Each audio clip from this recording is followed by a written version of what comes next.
जय श्री श्याम भक्तजनों।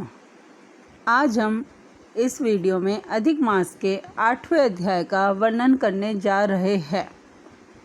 सूत जी ने कहा, हे भगवान विष्णु और श्री कृष्ण का उपरोक्त संवाद सुनकर नारद जी ने पुनः प्रश्न किया, हे प्रभु, लक्ष्मीपति के बैकुंठ गमन के पश्चात क्या हुआ, वह संपूर्ण वृत्तांत कृपया करके मुझे सुनाइए।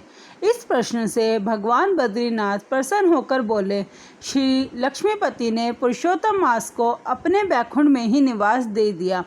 तब वह स्वर्ग का निवासी और सब मासों का अधिपति होकर सानंद भगवान विष्णु के साथ निवास करने लगा।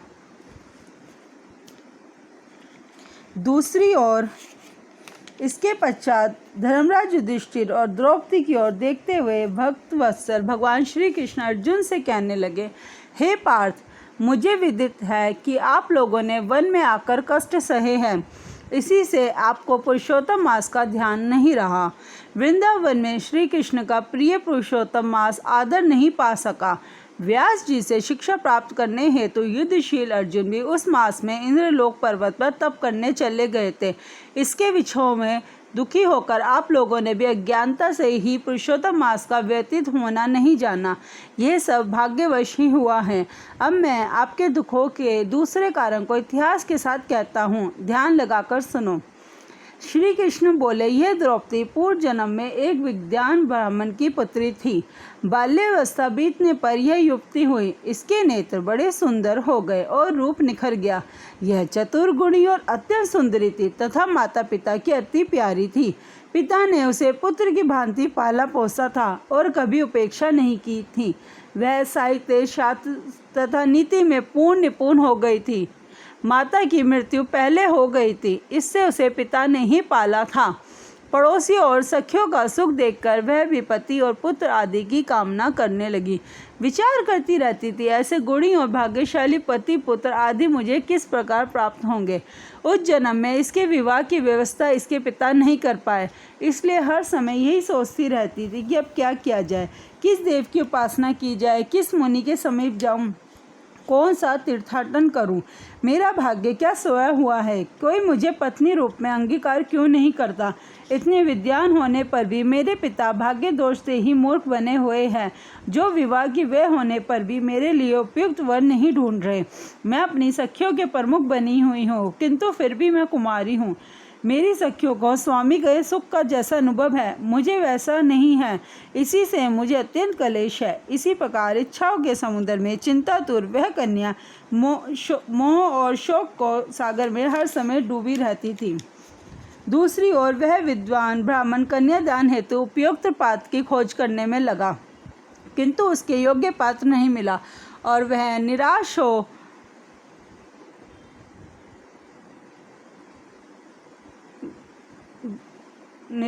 गया। अपनी कन्या के दुर्भाग्य से उसके संकल्प का पिंजरा टूट गया और देववशात उसे तीर व दारुण ज्वर ने ग्रस्त कर लिया।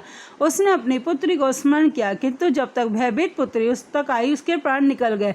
इस प्रकार वह ब्राह्मण अपने जीवन काल में कन्यादान करने की प्रसन्नता भी अनुभव नहीं कर सका। हरिभक्त धर्मात्मा व्यक्ति जिस प्रकार मृत्युशैया पर गृहस्थ धर्म के पालन किए गए परिश्रम की चिंता एवं संसार की सब वासना छोड़कर हरि के साथ अपने को तन्मय कर देते हैं, इसी तरह निपुण ब्राह्मण ने नीलकमल की भांति सुंदर त्रिभंग ललित स्वरूप श्री हरि पुरुषोत्तम स्वरूप में अपना चित्त लगाकर उन्हें स्मरण किया।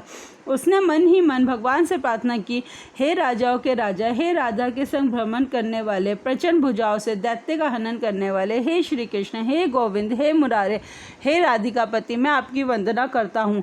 हे नाथ, मैं आपकी वंदना करता हूँ, मुझे अपनी शरण में ले लो।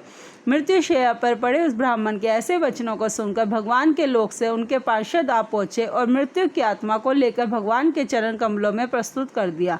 अपने पिता को मित्र पाकर वह कन्या हाँ करके रुदन करने लगी। पिता के शरीर को गोद में रखकर वह करुण विलाप करने लगी, हाय पिता, अपनी पुत्री को सुख से रखने वाले कृपालु, मुझे आप किसके आश्रय छोड़ गए हो। मुझ प्रतिहार की अब कौन रक्षा करेगा। मेरी तपस्वी माता भी तो नहीं है। हाय मेरे भोजन वस्त्र की चिंता कौन करेगा। हे पुत्री को प्यार करने वाले पिता, तुम मेरा विवाह किए बिना मुझे कहाँ छोड़कर चले गए। हे तपोनिधि, लौट कर आओ।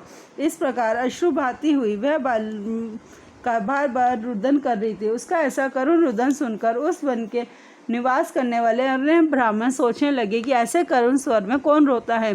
तो पता लगा कि एक ब्राह्मण की पुत्री रो रही है, उसका पिता मृत्यु को प्राप्त हो गया है।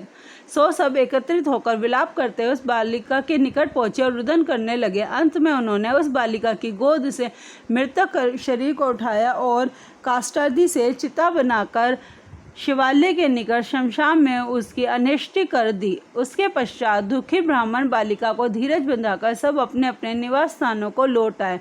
बालिका ने पिता के सभी और्ध्वदैहिक विधानों से यथाशक्ति व्यय किया और उसी वन में अपने पिता विछोह से दुखी रहने लगी।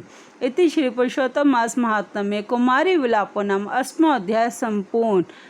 बोलो अधिक मास की जय, विष्णु भगवान की जय, पुरुषोत्तम महाराज की जय।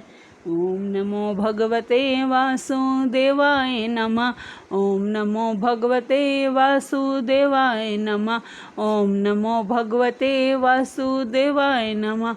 अगले वीडियो में हम आगे की कथा को जारी रखेंगे। जय श्री श्याम भक्तजनों।